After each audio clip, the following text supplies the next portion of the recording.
bus tikrinamas transporto priemonių vairuotojų blaivumas, ar jie važinėja blaivus ir nėra apsvaigę nuo narkotinių medžiagų. Tad mes šiandien klausim, ar visiško blaivumo reikalavimas padidintų saugumą keliuose. Telefonu dabar susisiekėme su Vilniaus Gedimino technikos universiteto dėstytoju Vigilijum Sadausku. Labas vakaras.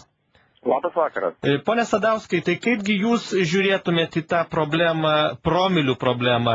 Visgi, kaip čia mums rasti sprendimą? Reiktų dar griežtinti tą promilių reikalavimą, mažinti leistinų promilių skaičių ar ne?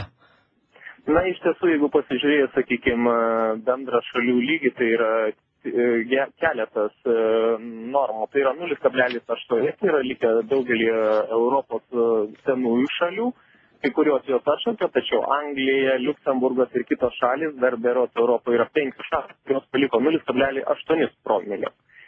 0,5 promilės laiko visos pagrindinės Europos šalis, todėl kad buvo atlikta daugelis studijų, ne viena, ne dvi ir ne viena dešimtis. Ir buvo nustatyta, kad 0,5 jau gali turėti įtakos. Pabrėžiu, jau gali turėti. Tai nesakoma, kad turės, bet tai jau gali turėti. Taip. Na ir 0,2 antroji rekomendacinė promilė, tai yra vairuotojams, kurie neturi stažo, vairuotojams, kurie veža keleivius, vairuotojai, kurie veža krovinius. Tuomet Europoje buvo diskutavo mokslininkai, medikai ir tikrai tos srities žinovai, kurių, manau, Lietuvoje, manau, nėra nei vieno. Tai jų argumentas buvo vienas, kodėl nėra 0. Pašnekovai berods jūsų laidoje ir anksčiau buvo minėta, kad kiekvienas prietaisas turi toleranciją, turi paklaidą ir panašiai.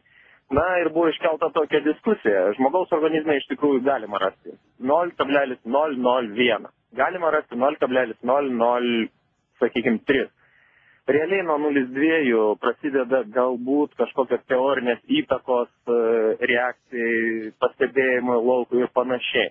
Tačiau Europos komisija, siūsdama tą rekomendaciją, būtent apsidraudė nuo pernelyg, sakykime, dramatiškų pasekmių. Jeigu kažkuris vienas ekspertas pasakys, yra parašyta 0, bet jeigu yra nors ir 1/100, vadinasi, žmogus yra neblaivus ir panašiai.